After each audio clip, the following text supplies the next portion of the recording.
Welcome to PolyCast, a civilization podcast focused on game strategy. CanusAlbinus, Makahlua, TheMeInTeam, MegaBearsFan.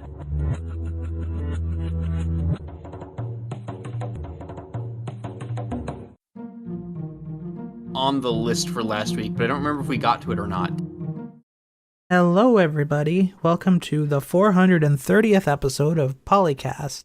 I am CanusAlbinus, and I'm here with our full cohort today. We've got Makahlua. Did you know 1999 was 25 years ago? Yeah, you can come either feel old or feel ridiculously young with us. TheMeInTeam. if volume of fire isn't solving your problem, you don't have enough of it. And MegaBearsFan. Now that the NFL season is officially over, I can start saying the Bears are going all the way this year. on to next season. Well, we can try, right? I love how the reaction from that was multiple of us just laughing. But you never know. It's possible. It's Well, possible. San Francisco would like it to be next season as well, so. I mean, yeah, pretty much everyone that's not the Chiefs will. We didn't know how to play overtime. Well, they clearly didn't. I mean, they showed it. They just got outplayed. I don't think anything was wrong with their strategy other than they let the Chiefs score. The criticism is that with the new overtime rules, it overturned the conventional wisdom of NFL overtime strategy, which is you do not want the ball to start overtime anymore. Because if you get the ball first, then you have to make tough decisions on like fourth downs about whether to punt or kick a field goal or go for it. But if you get the ball second and the other team's already scored, then you know you have to go for it on fourth down. So basically you have 25% more opportunities to drive the ball. You can still go for it on fourth down if you're the first one with it. It's fine. You can, but if you're in your own territory, it's way riskier. Isn't it still the case where if you score a touchdown, you win on the spot still? No, they changed it last year or the year before so that even if the first team scores a touchdown, the second team gets the ball back and has an opportunity to tie the game, and then it goes on to sudden death after that.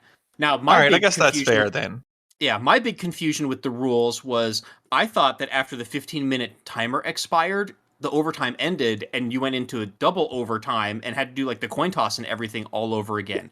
I didn't realize that when the 15 minutes expired, they just rolled it over into like another quarter of overtime. So I was like telling everybody that I was watching the game with like, oh my gosh, are the Chiefs going to run out of time? Like, and if they don't score, is that it? Is it over?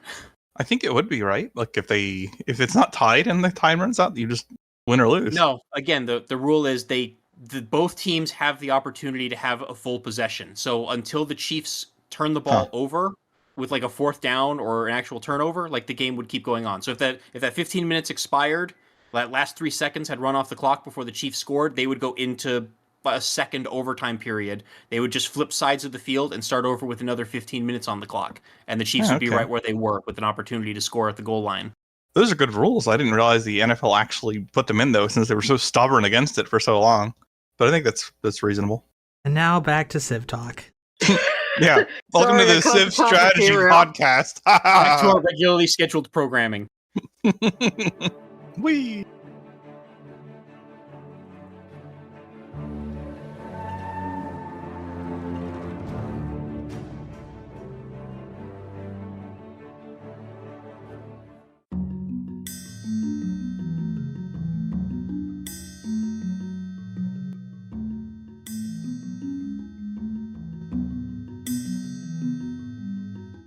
So this is where we talk about the new February Challenge of the Month from Braxis.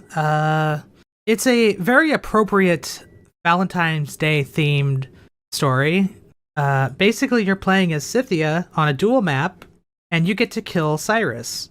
Because historically, the way that you deal with Valentine's Day is to go to war with the person who proposed to you, and then cut their head off and stuff it in a bucket of wine, right? Apparently. So when Civ 6 first came out, I looked into a lot of the new leaders and civilizations, and reading about Tamiris in particular, like, became one of my favorite historical anecdotes, like, ever, because I think it's just such a fun and interesting story. Though it needs to be qualified with the fact that there are, like, I think 3 different accounts of how Cyrus died, and only one of them involves Tamiris and Scythia, so there is debate about whether the story about her is apocryphal or not, but I'm going to go with it because it's fun. At this point, it really doesn't matter because No, I look at this. Go ahead. Because you get to history that's that far back. It could be the truth, it could be mythological, it doesn't really matter because those are what our societies were built on, the story of it being real. So whether it's real or not has very little relevance except to the pedantists in history class.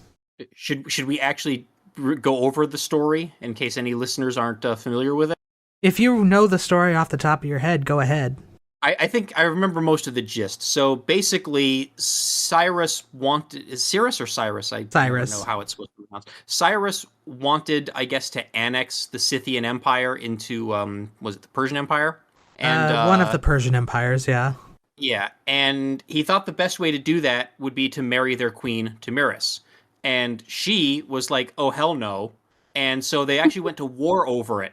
And at one point during that war, Cyrus set out a trap for one of her like recon battalions or something like that, which happened to contain her son as one of the officers. And what they did is they left out an abandoned camp full of wine, and the Scythians did not have wine. They didn't know what wine was, so they all started plundering this Persian camp and started drinking the wine, having no clue what it would do to them, and they all got crap-faced drunk, and then the Persian soldiers all, basically jumped out of the bushes and ambushed them and, slaughtered them. And when Tamiris found out about this, she personally led her cavalry into battle against Persia's army the next time they met, and she pinned them against a river and refused to let them retreat. And according to the stories, she personally went after Cyrus himself, beheaded him on the battlefield, took his body back to her camp, hollowed out his skull, and used it as a wine goblet for the rest of her life as revenge for him murdering her son. As it turns out, do not mess with mothers. As it turns out, don't mess with awesome chicks, right? Yes. And do not slaughter their children because they will slaughter you back harder. It's a very nice again, Valentine's Day story, isn't it? Yeah. Yeah, but again, Well- like I said, there's alternate versions of it. Like, I've also read that some historians think that she actually did accept the marriage proposal. Others think that she refused it, but there was no war. A lot of people say that there probably was a war and her army probably did kill Cyrus in battle, but she probably did not do it personally. She probably just had his, body returned to her, and maybe she used his skull as a wine glass. Maybe she didn't. So, there's a lot of disagreement about what happens, but regardless, it's a very cool story.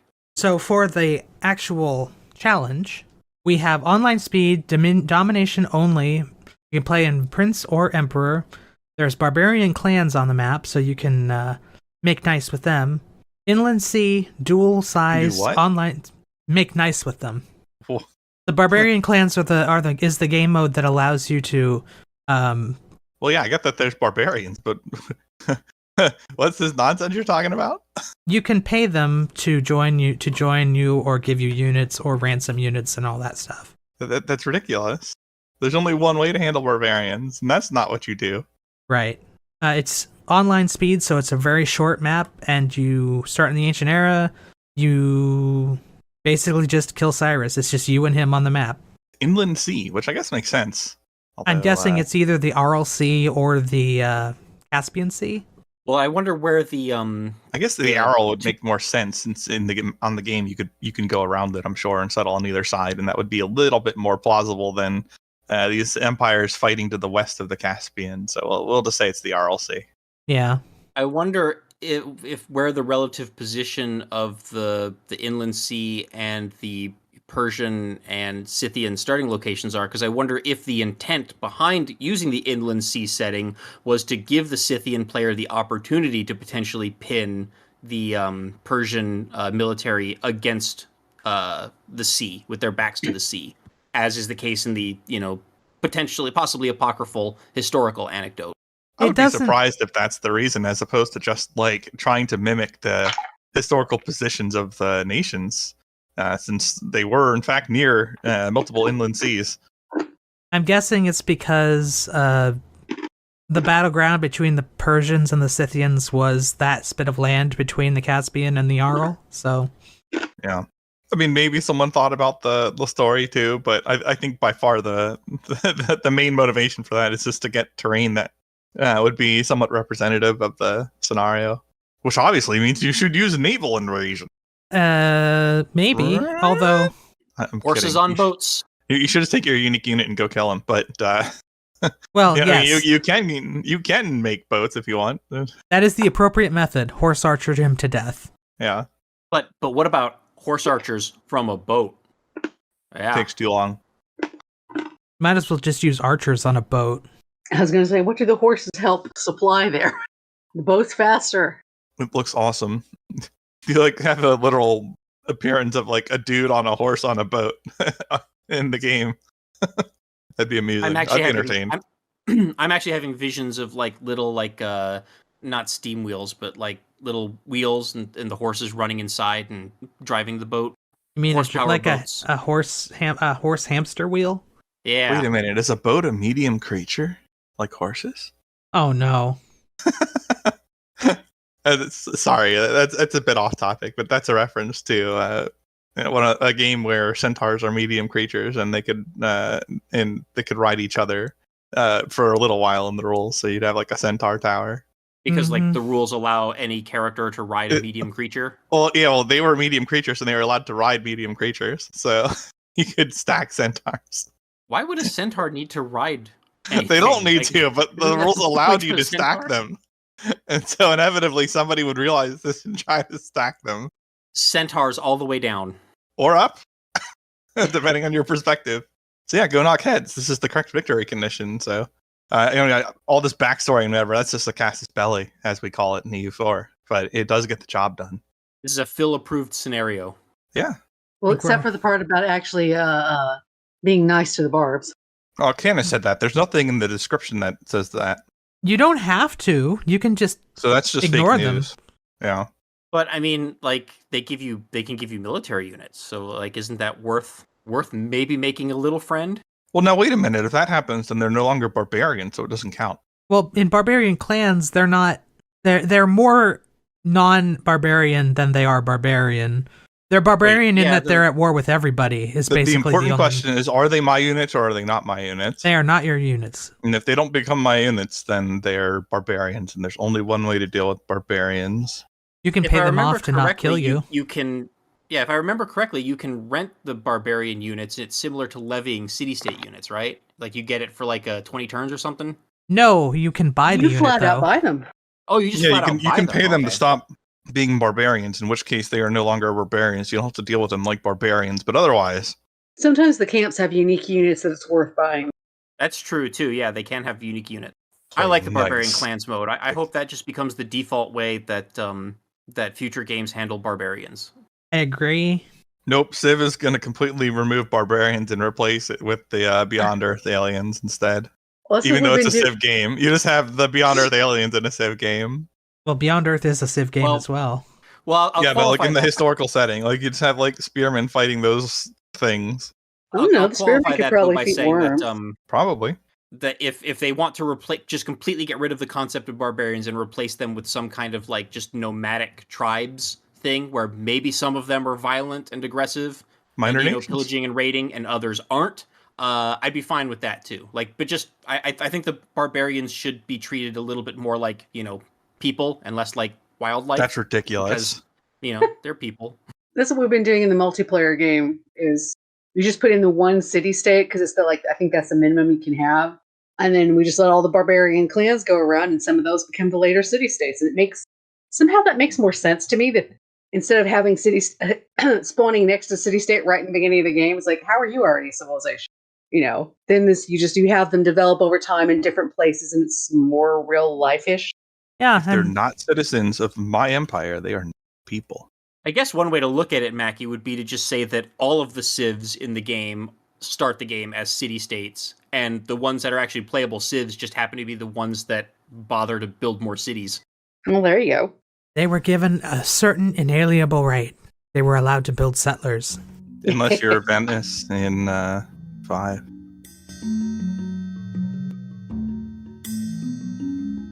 Speaking of not being allowed to manually build settlers, Ooh, is that our Millenia segue? yes, it is. So I believe we talked last time about how there was an upcoming free demo for the new Paradox historic 4X called Millenia, and I played it. Did all of you play? I played it. I did not. Yeah, I got in one game with it, and I hit the turn limit, so. Yeah, same here. I went through one game on like a Friday night and then hit the turn limit. And of course, I don't know if they scripted it to be this way, but the turn limit expired just as the game was getting juicy. Exactly! Yeah, Grease and I were just starting to get frisky. They forward settled near me, and I was like, there were like 6 turns left in the game. And I was like, you know what? I want to see how fighting other civs works. So I just declared war. I went in and I started pillaging and razing everything. And then, they fought me back and, actually managed to push me out of their territory. And then, the timer expired. And I was like, boo. Yeah, I was probably maybe another 5 turns off of conquering Spain. Because I had both, I random rolled and I ended up a Zulu. And I had both Spain and Greece. I mean, Greece first, but they were forward settling towards me. And I'm like, no. So Spain had actually declared the early hostilities where you'll fight in neutral territory, but you don't go into each other's territory. And that is one of my favorite features of Millenia. Yes. I love when these grand strategy games let you have small border skirmishes without an official declaration of war, because it creates more conflict and more drama. And gives you more reasons to get mad at the other civilizations and hold grudges and for tensions to escalate. I've always been frustrated by the fact that Civ refuses to let us have conflict in without a declaration of war, because sometimes it's I don't want to fully declare war. I just want to smack them a little bit for being too close to my borders, or they happen to have that one settler wandering by. Now, of course, if they're going to let us attack players without declarations of war, then the AI needs to be much friggin' better about escorting settlers and civilian units. Yeah. But, I mean, one thing at a time. Or they accidentally or intentionally put mines in international waters and blow up a U.S. warship and get their entire navy sunk before war even happens. True story. We are just full of the historic anecdotes today. Oh, yeah, Iran did this, and the U.S. sank half their navy in an 8-hour workday, and things ensued. But it wasn't a war. There was no war declared. Yeah, but the fact that you can have this middle range, not in the territory things, but you can chase them off from the area around your territory. But then you still have to. But then I ended up having to declare a proper formal war on Spain because they were just getting too close. And it's like, no. You're right off the border of the second. No, it's right off the border of the town I had extended my capital area, my capital region with. It was like, you're too close. So I was in the process of taking out some of their armies before I went into Barcelona itself, and that's when the turns ended. So I'm trying to remember how it worked in the demo. So you can declare hostilities, right? And that allows you to fight in neutral territory, right? Can you enter the other player's territory at that point? It didn't seem like I could, because I had a scout unit that was up against a new city a nearby city they had annexed into their border, one of the neutral cities, and I couldn't go in the borders. So I only tested it with that one. I didn't test it with a proper army. It was just my scout cavalry wandering around.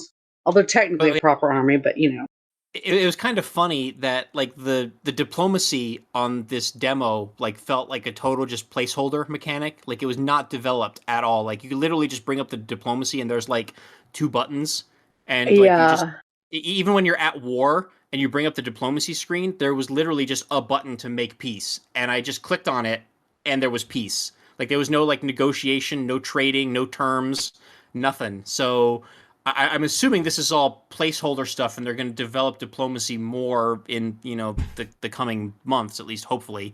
But even with the diplomacy being as undeveloped as it was, it still had this one really awesome feature that I think should just be standard in all our historic 4X games, is the ability to fight skirmishes in neutral territory, with or without a declaration of war. We should be able to use our scouts to chase off the settlers or chase off their scouts. Not like, no, you can't look at my land. Get away. Endless Space has something similar, and I think maybe Endless Legend does as well, which is the Cold War mechanic, where you start off, you don't have any diplomatic contact, so you can fight each other, and then you make formal peace. Didn't the Master of Orion games have some like little bit of fighting or forcing away in the settlement phase?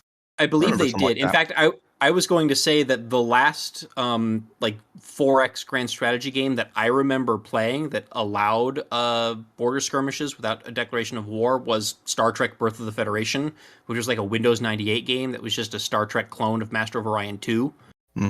That sounds like a fun game. It's my favorite Star Trek game. I think it's the best Star Trek game. I believe unfortunately, it does not work great on modern systems. I've actually been playing it recently, and it always had performance issues. It had issues with a memory leak that would slow it down to a snail's pace, no matter how good your system was, and it would frequently crash. And modern systems, it'll still slow down, but worse yet is even without the memory leak, there's like this annoying cursor lag. And there is a way to fix that. Yeah, it didn't work on my computer though, so it may or may not work. I think they recommend running in like Windows 98/NT compatibility mode and like doing some other settings, and I tried them and it didn't make a difference for me. At least not on my tablet. I think the solution is based on a mod's fix. So yeah, there was that too. I didn't go to the trouble of downloading the mod. I just kind of powered through it. The thing is, I was playing it on a tablet with a touchscreen, so I could. That would make it much worse. Well, it was better because I could just point and click at something and don't have to worry about whether. Well, yeah, I guess the cursor would be better, but I was talking about, or I was thinking memory leak problems. Oh yeah, I just didn't play the game long enough on the tablet to find out how bad that would get. But the cursor lag wasn't as big of a problem. I did play the Millenia Demo. I did not make it to the end date because I got bored, and that might be because I wasn't trying to kill anybody. But in my experience, it was just move your units around the map and make all of these quote-unquote decisions, which were technically decisions, but they were decisions that I had to navigate through this clunky interface to do. I didn't it definitely does feel like a mana counter, like I was saying last time, but it's not as bad as I was expecting it to be on that front, but it's just tedious. I felt like I was doing things in the game that are much faster in a Civ game and much more streamlined.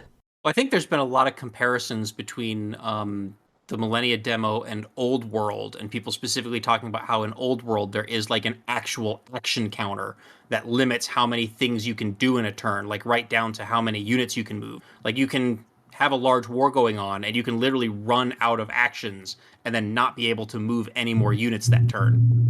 I don't think Millenia has that. Yeah, so that's what I was getting at. Like Millenia does not limit your actions to that degree. Like every unit gets to take its turn. Man, I haven't played around action limitations in ages. An old Super Nintendo game I did a Let's Play of years back has something like that.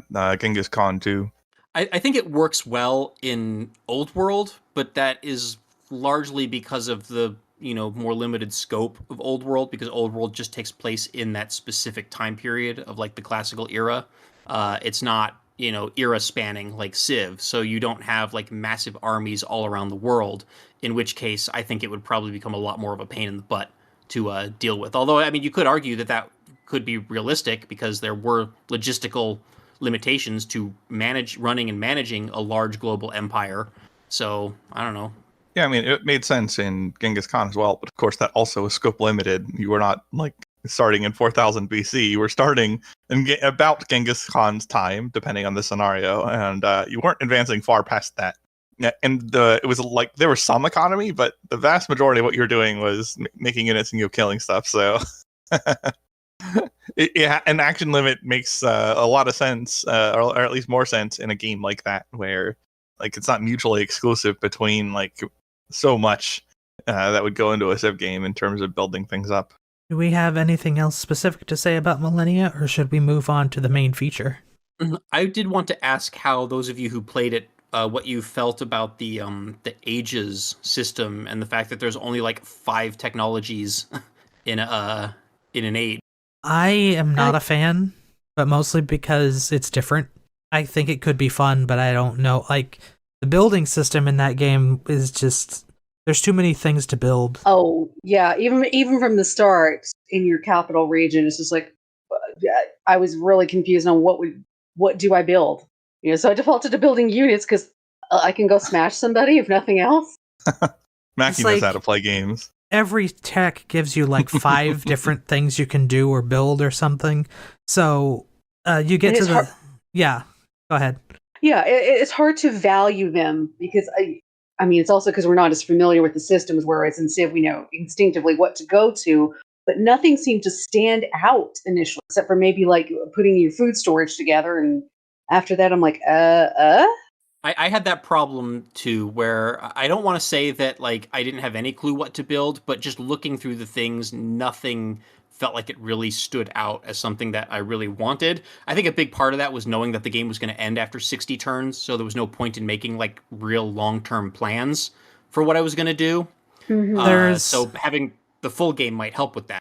There's that also one very big thing that I did notice that really affected my ability to decide what to build. Is that when you hover over stuff, the tooltip doesn't really tell you anything. It doesn't tell you right, it's a anything paradox about game. Yeah. any of the yields. It doesn't tell you... Like, it gives you a little description about what you're building, but it doesn't tell you anything about what it does. So, like, yes, you've got nice flavor text. I see your flavor text, but I want to know, if I build this, do I get more food? Yeah, what are the I thought I consequences of saw the that. choice? I did But see it was that in really, some things. It was really small. So maybe some buildings had it and some buildings didn't. 'Cause And if- I definitely remember seeing some buildings saying like this will give you like +1, money or +1.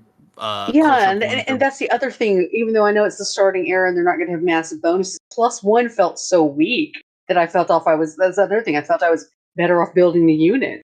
You might well be. The big thing for me as well was like coming off of games like Civ 6 and also Humankind, where all of your infrastructure is like on the map. I was disappointed that everything was just like in menus in the city, right? Like you don't like the building also felt kind of underwhelming because it's like playing older Civilization games where you just have like the city tile and then all the buildings are just in the city. They're not like on the map, So I can where you understand. place your buildings. Go ahead. I'm sorry, I interrupted. Oh, I was just saying that, like, being used to Civ 6 and Humankind, where, like, where you place the building physically on the map, like, makes a difference. I missed that, and deciding what to build also felt kind of underwhelming because, where you place it and how it relates to the other stuff that you're building, like, didn't matter, if that makes sense. Yeah, I can understand why they wouldn't want to do that, though, because there are so many different buildings. You would need something like... I don't know if you've ever played the Pathfinder RPGs that are on the computer, but you get like a rudimentary city build screen in that where you can choose where your buildings are in relation to each other and get bonuses from them. That would be like a whole other bonus level that you could get if you had something like that. But I can understand why they wouldn't want to do that because it takes a lot of programming. And in general, I felt like the city management screen was just kind of hard to parse. Because, like, when you go into the city, it doesn't bring up, like, a map where it shows you, like, all of the tiles that the city owns. They're just, like, in a list. And Yeah, it was like, which tile is which? It's 2 separate tabs.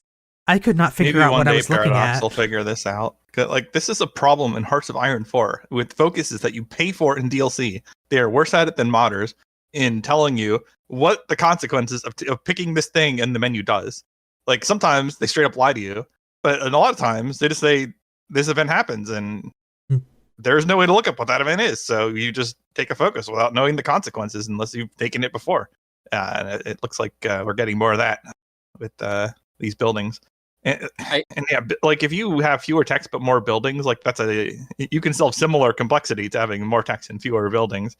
And maybe these buildings interact with each other, and maybe there's really cool interactions with these buildings between each other. But that's not going to be very helpful to people trying to learn the game if you don't have the consequences of them listed in the user interface. Or I am like starting off frustrated though, because this is Paradox generally can't figure out how to do this for some reason. I think every technology that I saw unlocked like 3 or 4 things, and usually it was like maybe like 2 buildings, and then like some other like mechanic or unit.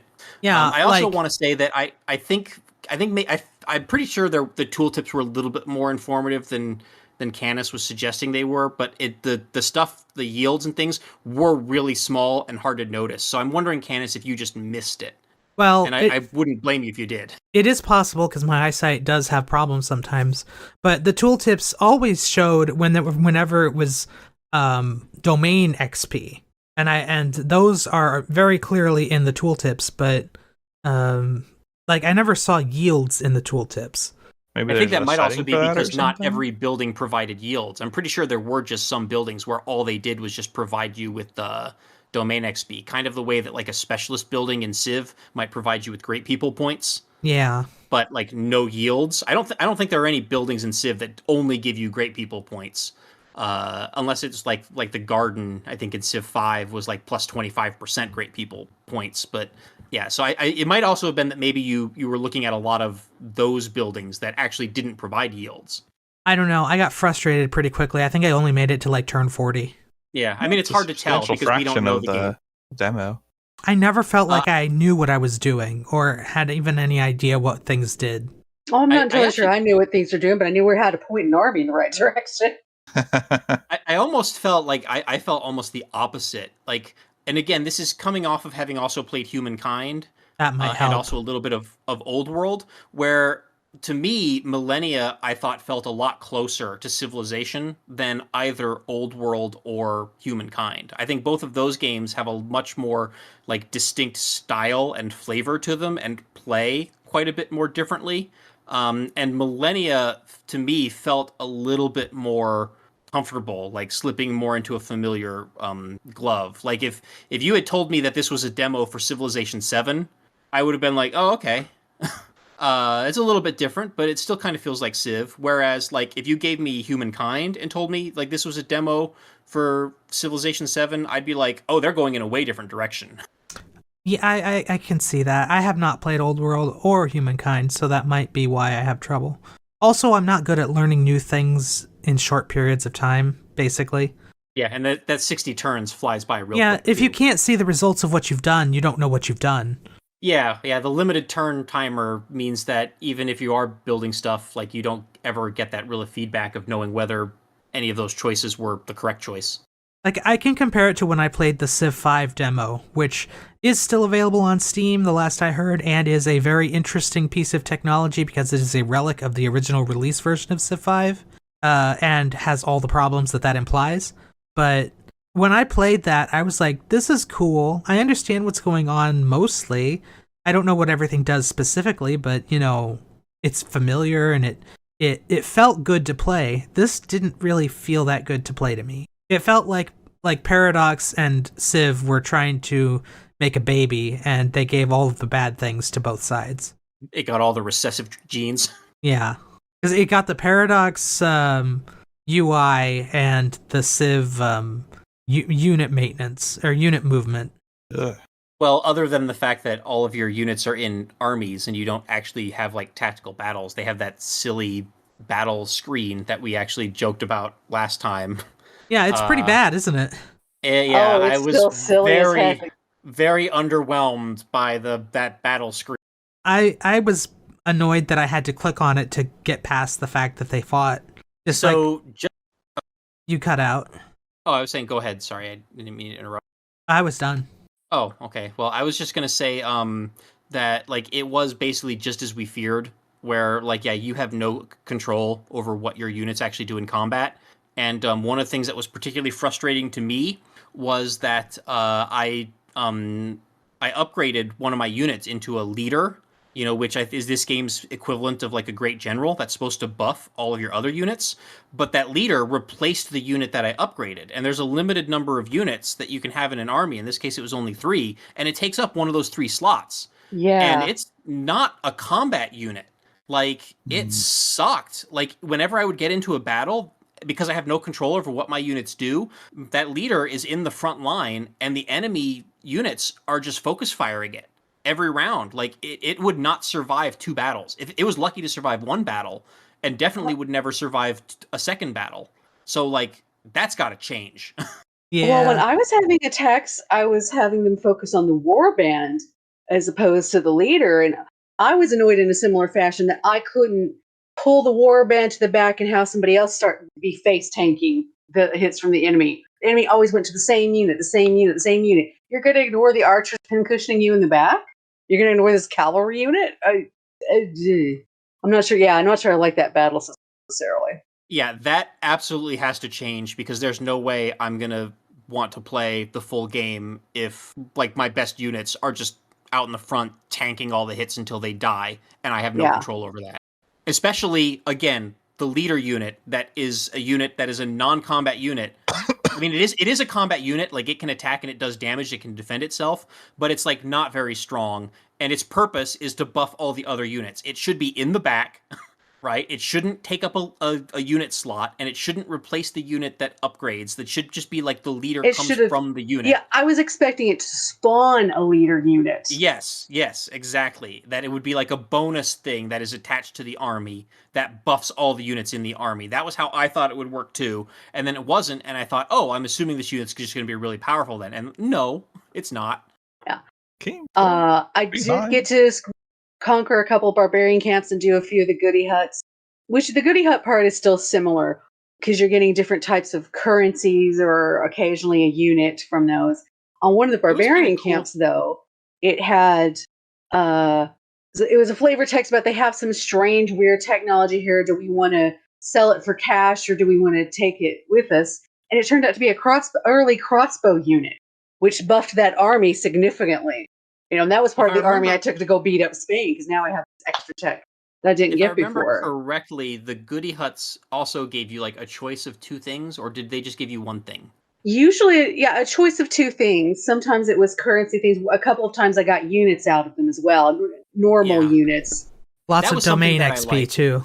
Yeah, lots of domain XP. Yeah, that was something that I liked. I thought it was cool that you could go into the tribal villages, and also when you capture the barbarian outposts, you get a choice of what your reward is instead of it being just random. That was kind of neat. I could roll with that. I did also get chaos points out of that to take the crossbows, but I was like, why not?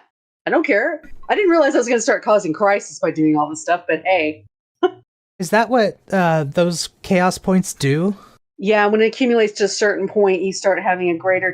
once it gets past a certain threshold, I think it's 30 points, you start having a greater chance of a crisis happening. You can see it up in the top because you can see the chaos points. And like at one point, I had 40 chaos points and it said there was an 11% chance the crisis was going to happen.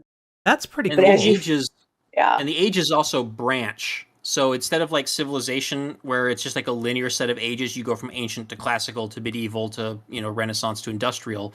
At certain points, apparently in millennia, it can branch. And it's kind of like a golden age or a dark age in Civ 6, where you would go from, the Bronze Age, I think, and then you could have an Age of Blood or an Age of Heroes, and there was like one other, I forget what it was. And it's dependent on what you do. Yeah, right. Okay, yes, right. Age of Iron. So it was depending on what you do. So if you fight a lot of wars in that Age of Bronze, you trigger an Age of Blood, and everybody goes into the Age of Blood, not just you. So it's like a dark age for like the whole world. But not the world. It only happens if you're the first to unlock the era. So yeah, which India kept beating me to. For me, it was the Aztecs getting to the new age first, which were on a totally different continent. So that's also always kind of silly when stuff that happens that in complete isolation affects the entire world. I understand that would be hard to code, but it would be really cool if they could separate that based on who knows who. Well, but you could like do it by continent or something too, which is more simplistic, but will mostly get the job done. Well, if you're on an archipelago map, that might be difficult, but... Well, then everyone gets their own. Yeah, it could be by diplomatic contact. So if you're the one who triggers the thing, then all of the maybe civilizations that you have contact with at that time would be subject to it, and the ones who don't wouldn't be. But then you have like weird situations where there's possible overlap, and it would be complicated. But Civilization 6's solution was to just have each civ have its own eras and its own golden ages and dark ages. So yeah, we'll have to see how this goes. Yeah, it's something that's going to be a real wild card. Like it could be something that's real fun because it makes every game play a little bit differently because you're going to have different and unique combinations of ages. Or it could be something that's totally annoying because, like I said, someone in isolation on the other side of the world, trips a flag that puts the entire world into the equivalent of a dark age without any control by the player. So that could suck. The solution is to do what Mackie did and just put the world into a dark age first, and you can plan for it.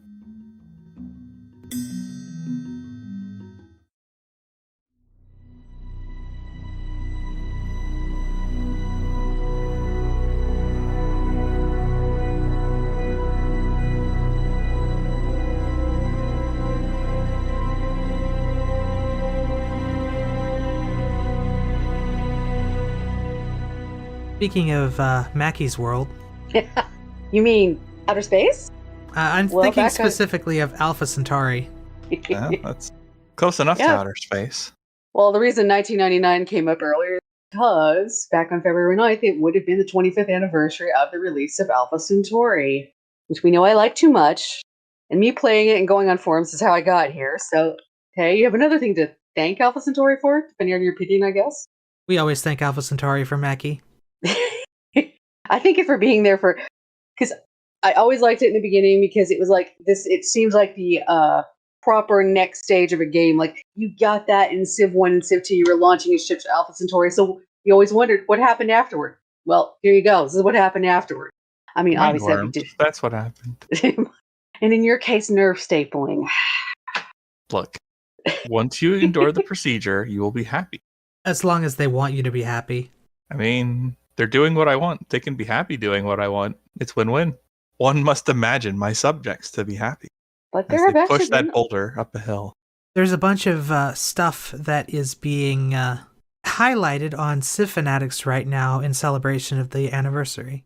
yes, because somebody's done an entire fan fiction photo essay, which is like, whoa. I hadn't thought about that before, but yeah, you could do that. You can make up your take the world that was originally created, the story that was created within the game, which is still one of the things that sets it apart from a lot of the strategy game things. Is there's this whole interwoven story that you get a little bit of in the intros and some in the cutscenes and some even in the quotes to go with the technology. So you get, and I believe there was an accompanying set of novels at the time as well. So you got more backstory, more of what was going on between that original 7 leaders. I don't think there was something like that for the expansion pack. I know there was at least one novel. Yeah, the original novel with the original 7, but I don't think they did. Alpha Centauri novels. Centauri Dawn, Dragon Sun, and Twilight of the Mind by Michael Eli and Nish Santago. Does that sound familiar? Yeah, but my brain is losing the plot of those. I know I had the first one. I would have to go digging in some storage areas to find all the old books. Well, Centauri Dawn, it came out December 1st of 2020, and it's currently $56 for a used copy on Amazon. Oh, So did it? Oh, okay. So these are newer ones. I know there was a tie-in originally, but those are new ones. Okay. no, these are 2000. Oh, 2000. I thought you said, okay, my brain. I might have said something different. Somebody's brain. Yeah, unfortunately, one of the sites that has a lot of the patches and a couple of other good tidbits is AlphaCentauri2.info. That one is apparently down, according to the thread. It's down, but if you read the bottom of the thread, you find out that they are actively working to bring it back. They hired somebody to do, the reason it's down is because the host is not answering their replies. So he needed somebody who had technical skill. The owner of the site needed somebody who had technical skill to fix the cloud backup stuff. And they found somebody who is working on it. So hopefully that will be back within the next couple of days, weeks, or months. But Yeah, this is the problem with liking a game that's 25 years old. The fan sites that were up back then sometimes were on Sketchy or other kind of hosts, and well, sometimes the information does not stay. You can probably go through the Internet Archive to find something, though. the most recent archive was from sometime last year. So it does exist on the Internet Archive. Yeah. Considering a lot of the mods and stuff would be from earlier, you're probably okay, unless you were looking for a forum post about some very specific technical issues, which trying to get it run on modern machines like we were talking earlier with the Star Trek Birth of the Federations, yeah, sometimes it's a little bit of a pain in the butt. Definitely worth it, though. Oh, yeah. Well, yeah. And I know, was it last week we were talking about that? Or last time? I say last week, last episode, we were talking about there was somebody trying to make a port. Oh, yes. It's in the list of things that they've got on the front page, where it's the most recent implementation / remake has a new version that has just come out with a functioning multiplayer lobby and connection, which is an update from when we talked about it the first time 2 episodes ago. Okay, so they are progressing in their steps pretty well so far. No, 3 episodes. 3 episodes. It was the first episode of the year. That sounds like pretty solid progress in a fairly short period of time for a fan project. Yeah, I was expecting the steps to take at least the first few steps to take longer than that, but no. Yeah, all right. These sorts of things usually have glacial progress. Mostly because that's lightning progress comparatively. They're mostly going back to Birth of the Federation. There were people who were trying to make an unofficial sequel to the game, and I would check in on that periodically. And for years, there would be almost next to no movement. And eventually, I think it got canceled, and they stopped working on it. So there's only I think they ever only had a partial beta working, but never a full game. It's usually how it goes. Yeah, things happen. The people have other priorities. Work, family stuff comes up. Teams break apart. It happens. Yeah, fan projects, sometimes they go really quickly. If it's set up good initially, they go really quickly. But a lot of them, it's just... Yeah, and then there might also, be cease and desist letters, Oh, yeah, because there's an older RPG series that people have been trying to remake they've had a couple of successful remakes that didn't get cease and desisted. But anyway, now, whole other topic. Don't get off on that. We're talking about Alpha Centauri.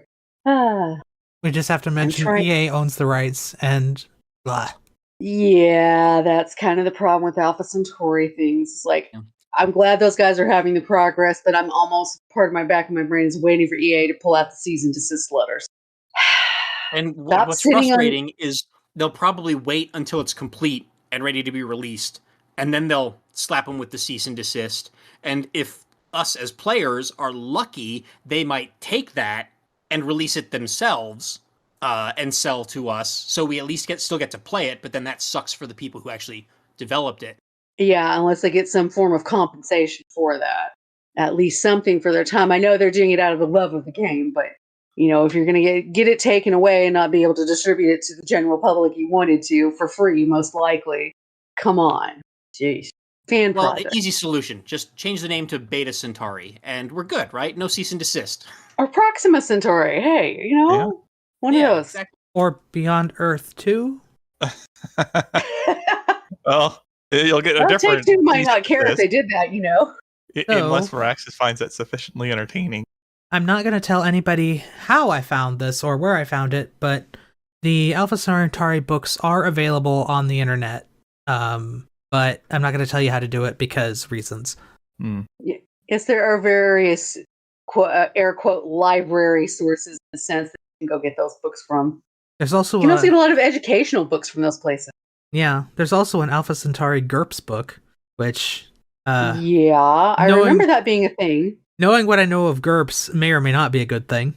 It's a very flexible system. It could work. If you wanted to roleplay, you were one of the units on the ground for one of the factions or something like that. I could see that being an interesting RPG campaign. I'll have to talk about it with the group of RPG players that I know. See if they have any opinions on GURPS that aren't hate it. But what we're saying is that even 25 years later, there's still a lot of love. There's still a lot of content, even if it's a pain in the ass. You should play it because it is different from what you're used to in 4X games now. Beyond Earth was... Beyond Earth, I warmed up to more later. If I stopped trying to think about it as them trying to do Alpha Centauri and just a separate game, then I liked it better, even if it did have some repetitive. So. And again, I always want to emphasize that the expansion was actually pretty good. It was just for Beyond Earth. It was one expansion pack from being a great game. Yeah, that we said that. I think it was Dan that started that phrasing. He's like, just one more pack and that could have been great, but there wasn't enough support. So I think it's still good. Yes. Silent. Should we move on to the Senate, or do we have anything else to say about Alpha Centauri? refresh my memory. I believe Alpha Centauri is not available on either Steam or Good Old Games, right? Like it's not something that you can legally acquire. It's right on now. Good Old Games. It is there. Oh, is it? Okay. And you can get it on the EA app, I think. You used to be able to get it on Origin. That's where I had my first copy of it. But EA Origin is now gone, so I don't know. But Alpha Centauri is still available from EA somewhere. So you can still legally purchase and play it. Yes. Yeah, I recommend Good Old Games because they aren't going to steal your data the way that EA does. And do you know, like, is Good Old Games, do they just give you, like, an ISO of the original game disc, or is it, like, an updated, like, executable that runs on modern systems? Like, how does... It depends. Any idea? Depends on the game. Sometimes they add mods into the game. Like they'll put... There are some games that the devs will just be like... Or the store will be like, oh, we'll just add this patch so it works. And some of them, they aren't that way. So I don't know exactly. Yeah. So I don't know how well it would run on your given system if you buy it from Good Old Games. Hopefully it runs just fine, but it's not one of those situations like some old games where you cannot play it no matter what. It will work. You just have to figure out the way to massage it a little. Yeah, maybe run in a compatibility mode. Or 3. Get used to 4x3 aspect. And really weird mouse controls. Ugh. I get reused to 4x3 because there's a time when yeah. that's all I used because it's all that was available. It's That's been the a long joys. time since that point, however. The joys of old games before, modern mouse and keyboard controls became standard conventions. Playing the Tomb Raider remaster. Tank controls. Is that what that has? Yeah, because I've been watching a streamer who's done a lot of Tomb Raider playing the remasters, and he was having such trouble with that. Is there not even an option to use like a more modern control? Because like even the Resident Evil remake had an option to in fact the Resident Evil remake was really cool because what they did is they mapped the tank controls to the directional pad and like more modern what's called two-dimensional controls to the analog stick. So you don't even have to go into a menu or settings to change it. You just, if you want the tank controls for a particular reason, you just use the D-pad, and if you don't want the tank controls, you just use the analog stick. They're both right there in finger's reach. It's really cool compromise. Yeah, I would think it would have something like that, because I know I played the originals on the PlayStation, so I know there's somewhere in the... I don't know if that's something particular because it was on PC.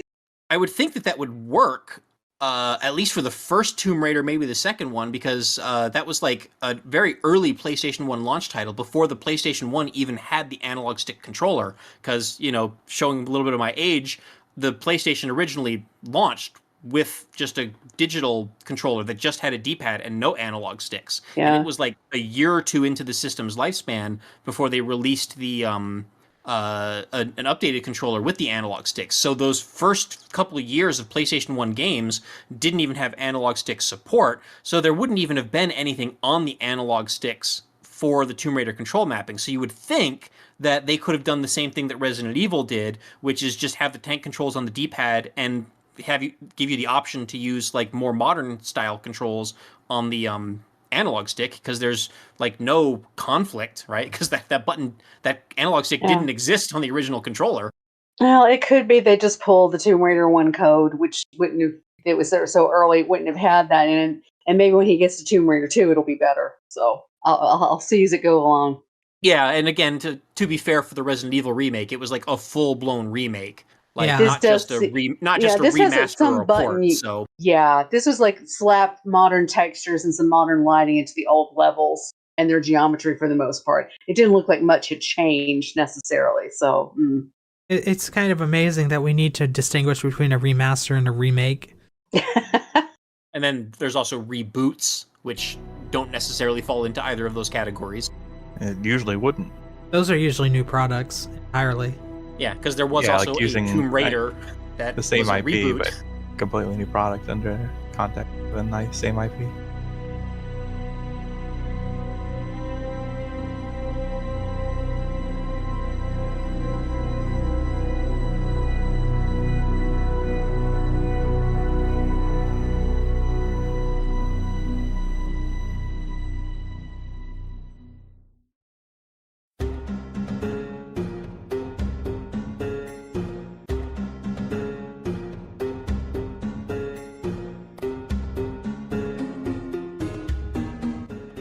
Okay, just making sure. This one comes from Reddit, one of my stomping grounds. Mostly game Reddits. Always seem to be neglecting the government plaza early displays large benefits. I just kind of overlook it. When and where should I build it? Capital. Addresses us as capital, and this is from 45% tremor combo. And there's different advice in the thread. At least for me personally, I do make an effort to build that early because it gives useful bonuses. I never really thought about where generally. I think it does wind up in my capital decent amount of the time. I'm mostly building it just to take advantage of the adjacencies it offers and get the bonuses. And often I value that over very long-term optimization. Mostly because I'm looking to go knock heads. Those buildings in the government plaza are very good and are mostly early game benefits. So the earlier you build it, the more use you're going to get out of those buildings. One of them I think is a discount to settler costs and stuff like that. But if you've already settled all your cities, no point in building that. Yeah. I'm used to the AI squeezing me so much that I tend to go for one of the others, just because any cities I've built are going to be placed probably before the government plaza is viable to put up. The basic idea, according to JNR13, who is a Modcast guest from years ago, he says, when ASAP, where first or second city, and whenever I can chop it in the near future. Really just build it where I can the fastest. Yeah, I think that's pretty reasonable. You'll try to place it somewhere within that criteria that you can get adjacency out of later. But if you can't, then you just put it. But you can usually figure out something where later on you can throw it on another district and you'll benefit as well. But yeah, you want it early, one way or another. Yeah, it is one of those things I always forget about, and then I'm looking at later. That usually I've been using my capital to turn out army and settler and letting the other cities take care of other types of buildings, except maybe library. It's tough because the capital's a nice city generally. So you want to grow it, but you at first it's literally the only place you can build settlers, and even for a little while after that, they'll take ages if you build them somewhere else. So yeah. And on top of that, one of the primary benefits of the government plaza is that it provides an adjacency buff to all the other districts around it, and your capital is most likely to be your highest population city, which means it's the city that's going to support the most districts, which means you're going to get the most out of those adjacency bonuses because you're going to have more districts around the government plaza.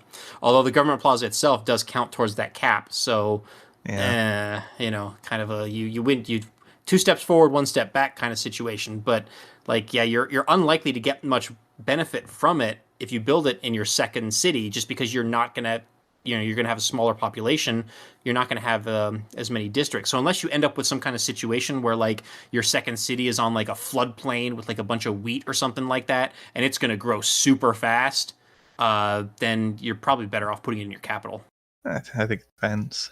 Place it near a river so that it can get adjacency with commercial hub easily. Sure. And if you do that, your commercial hub will at least have 3 era score, maybe more, or 3 adjacency, which gives it an era score boost. Place it near a lot of woods so you can get adjacencies with your industrial zone. Yeah, but don't be like the one poster in the thread and end up not building it because you're focusing too much on trying to get into the perfect spot, for all the adjacent. Yeah, I think a better rule of thumb is as soon as it's available, find the thing that's closest to one of those that we just said and put it there. I've been watching. You could squeeze it between your city center and the campus, put it there. You could squeeze it where you want to put a commercial hub later, put it there. I've been watching a lot of City Skylines videos from a YouTuber called City Planner Plays, and something that he says often is don't let perfect be the enemy of good. And I think that rule applies in this situation. Mm-hmm. Applies in real life too. That is a thing that all of our governments could learn a lot of things from. Yeah, even if you're not putting your government plaza in the perfect ideal spot, if you're building it earlier, that means you're getting more yield from it sooner. So, and that has, snowballing effects. Not even talking about how good the buildings are. Yeah, we mentioned the buildings, but we're mostly just talking about adjacency bonuses and stuff like that. So because no matter where you build it, you can build the building inside of it. So it's you want those, and that's why you want it early. But Like beyond just making sure you build it early, that doesn't impact your strategy too much. Doesn't the government plaza also give like a Eureka bonus for the first civic that unlocks all the governments? I think it comes from that one.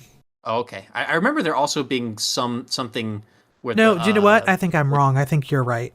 Yeah, and if that's the case, then that's another reason to want to build it earlier, because then you get your governments earlier as well. Yeah. So you get those extra, you get more policy slots. I'm blanking on that one. I'm sorry. If you are Sweden, always build it fast, because your unique building is there. Yep, that's true. Ooh. Or, also, I was going to mention, in contrast, the diplomatic quarter, that's a district that you can wait on. I don't know. If you're good with city-states, that's a pretty powerful building. Yeah, so I mean, unless you are playing a city-state focused civ, then yes, you want to prioritize that a little bit more. But in most cases, the diplomatic quarter is nowhere near as much of a priority. It can be really good, though. Also, in most of my games, I don't really need that much help in maintaining relations with all the city-states I want. Well, no, the stuff you get from the city-states comes through the Chancery, which is in the diplomatic quarter. I mean, the government plaza is almost like... It's basically Civilization 6's equivalent to, like, every national wonder in Civ 4 and Civ 5. They just Civ put them 4 all in national one district. wonders were kind of ridiculous because of the multiplier they applied. Like, the way they scaled with city growth is a little different. It was a big part of why people could like liberalism before 580 and stuff.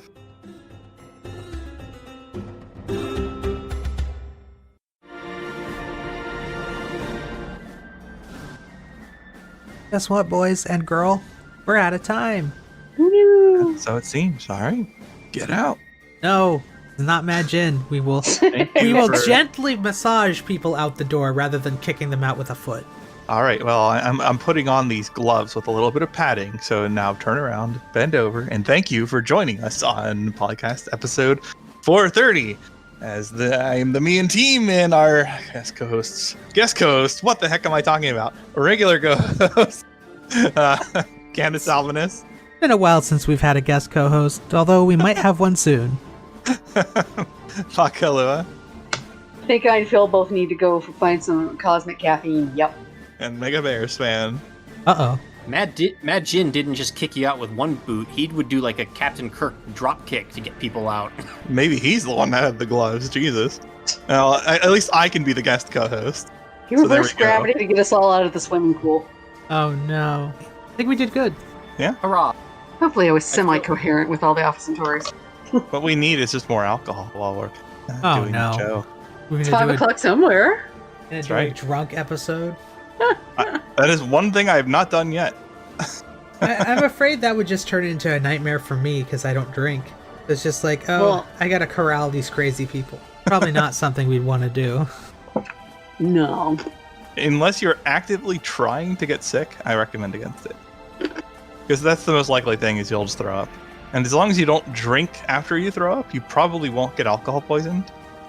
But yeah, so don't do that. Don't like throw up when drinking and then drink more. Although I'm pretty sure nobody here would do that. Nobody here binge drinks anyway. But that is how people get themselves into trouble in a lot of cases. I binge drink water. Does that count? Unless water is alcohol, not really. Well, could get water poisoning, but I don't think you're drinking that.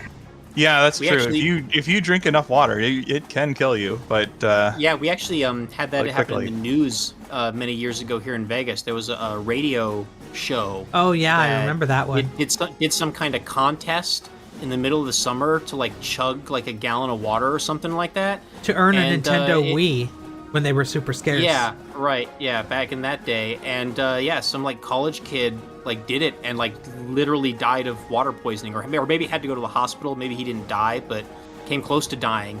Someone died from doing that. I don't know if it was that case or similar. I think it was. Someone even called in and said, like, don't do this. It's dangerous. And then they did it. And, well...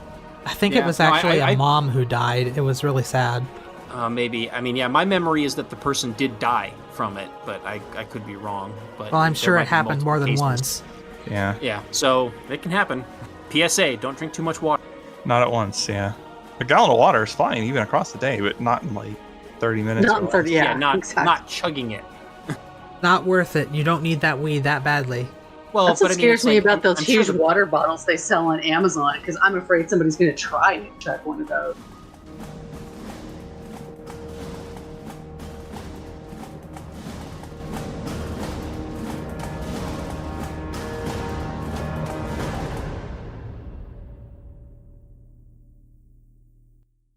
Civilization 3, 4, 5, Beyond Earth, and 6 sound clips. Copyright Take-Two Interactive. Copyright the PolyCast at thepolycast.net.